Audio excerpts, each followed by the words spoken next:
Bismillahirrahmanirrahim. Assalamualaikum warahmatullahi wabarakatuh. Apa kabar anak-anak semuanya? Mudah-mudahan kalian semua dalam keadaan sehat dan senantiasa dalam lindungan Allah Subhanahu wa taala.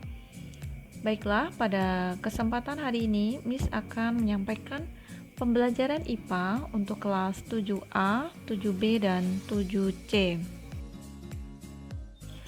Oke, sebelumnya kalian mungkin sudah membaca bab 10 tentang struktur bumi.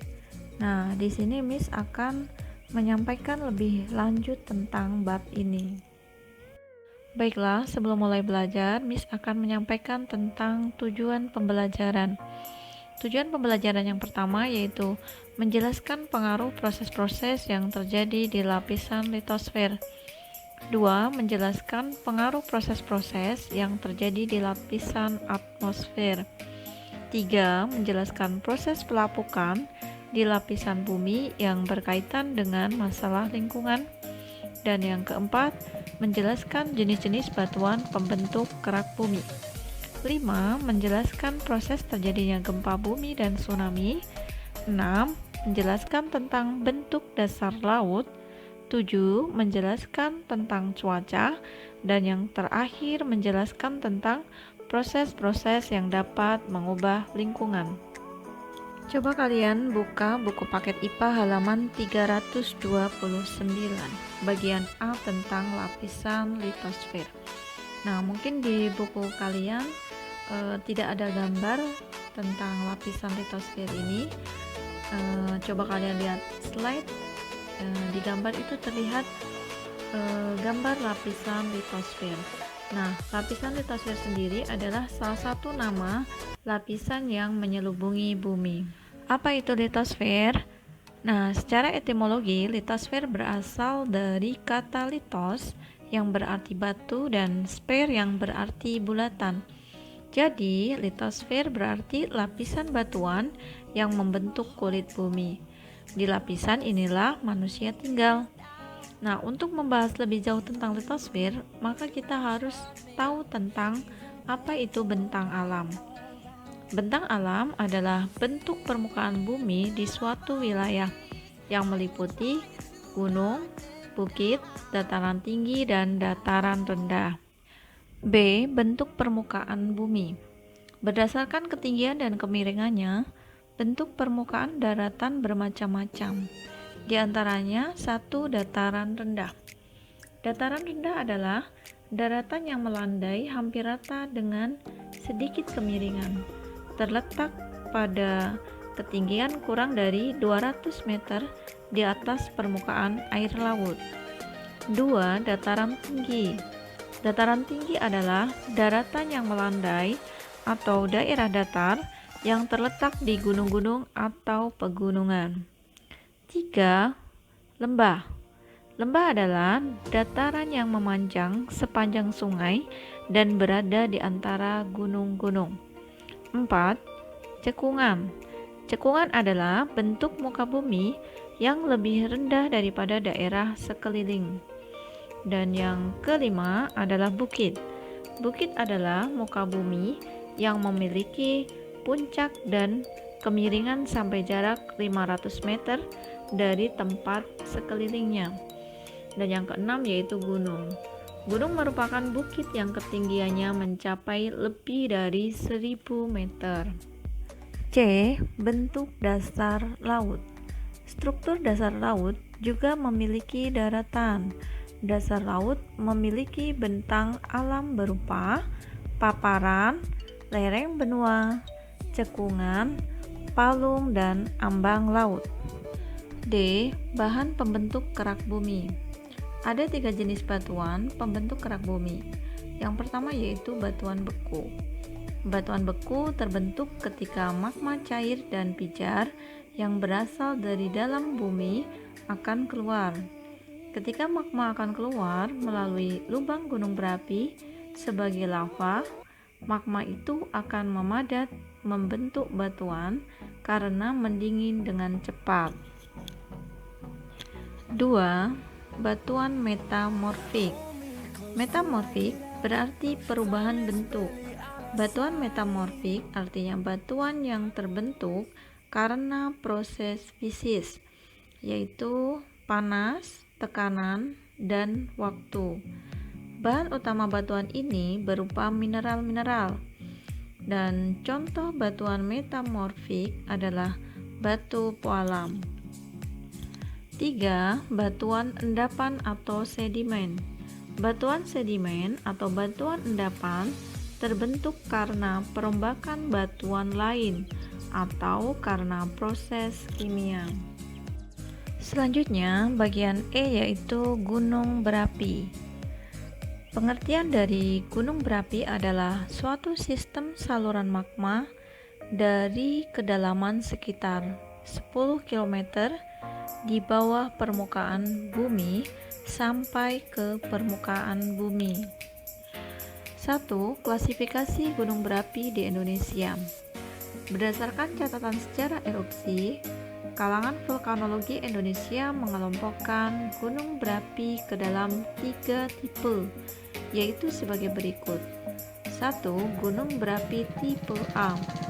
Tercatat pernah mengalami erupsi magmatik sekurang-kurangnya 1 kali setelah tahun 1600. 2. Gunung berapi tipe B. Setelah tahun 1600 belum tercatat lagi mengalami erupsi magmatik, tapi masih memperlihatkan gejala kegiatan vulkanik seperti kegiatan solfatara. 3. Gunung berapi tipe C.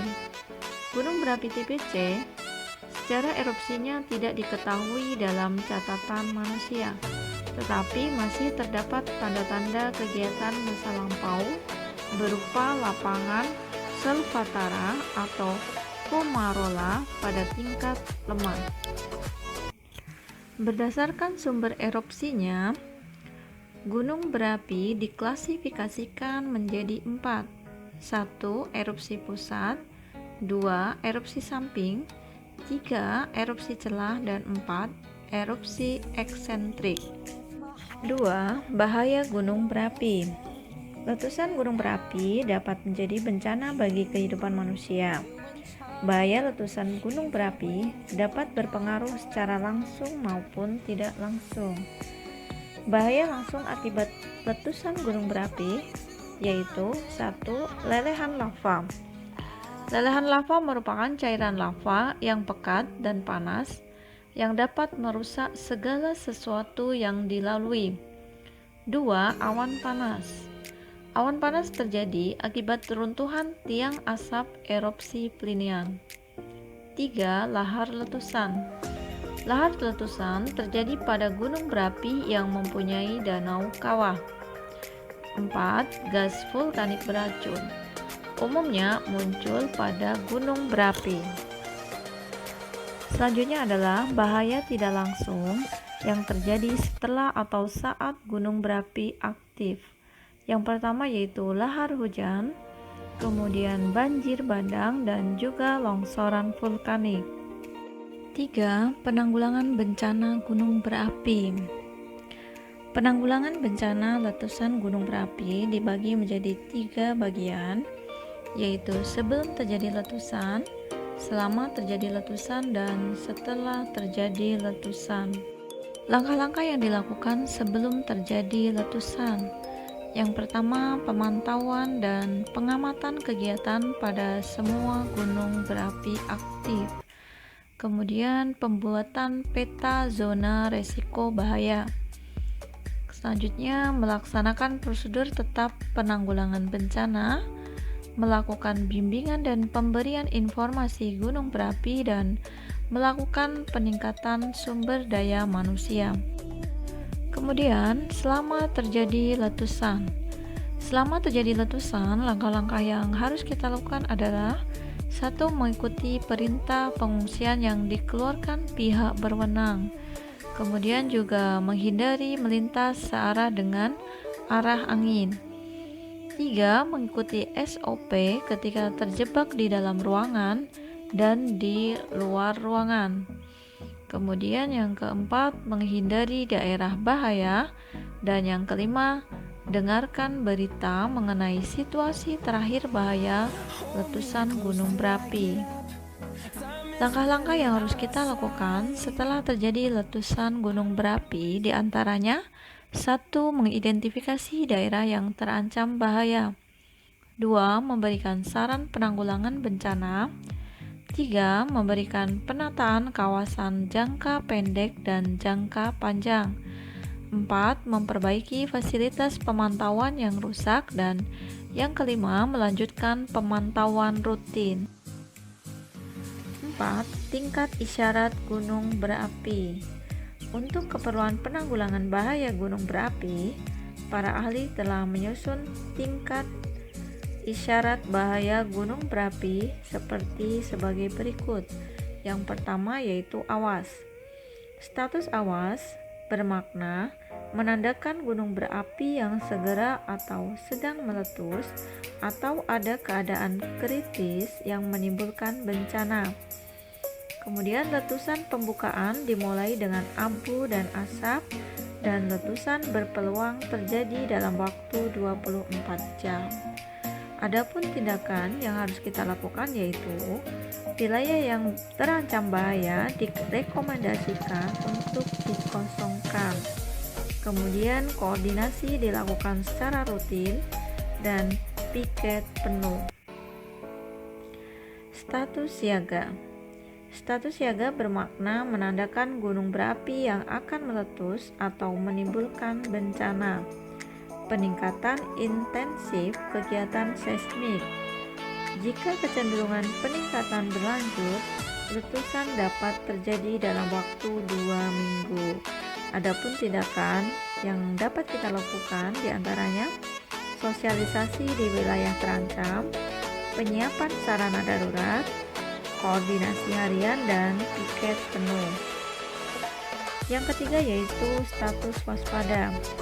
Makna dari status waspada adalah ada aktivitas apapun bentuknya. Kemudian terdapat kenaikan aktivitas di atas level normal. Selanjutnya peningkatan aktivitas seismik dan kejadian vulkanis lainnya, dan sedikit perubahan aktivitas yang diakibatkan oleh aktivitas magma, tektonik, dan hidrotermal. Nah, tindakan yang harus kita lakukan yaitu penyuluhan atau sosialisasi, penilaian bahaya, pemeriksaan sarana, dan pelaksanaan piket terbatas. Status yang keempat yaitu normal. Pada status normal ini bermakna tidak ada gejala aktivitas tekanan magma dan juga level aktivitas dasar. Tindakan yang harus kita lakukan yaitu pengamatan rutin dan juga survei dan penyelidikan. Demikianlah materi yang dapat disampaikan. Mudah-mudahan bisa dipahami dan